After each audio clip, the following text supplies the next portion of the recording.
In this video, you will learn how to file a 1099 with H&R Block. Choose your filing method. Decide whether you're filing with a tax professional or HR Block, or use a HR Block online filing platform.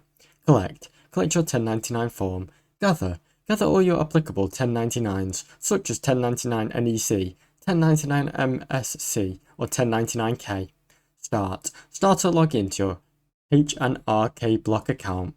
Open the online software or visit your office with your documents. Select the 1099 section. Locate the area labelled Other Income or 1099 Form. Then choose the correct type of 1099 to file. Enter your income details. Import the payer's information and the income details from your form.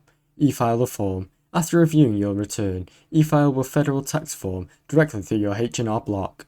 Now you know how to file a 1099 with H&R Block. Thanks for watching. Don't forget to like and subscribe.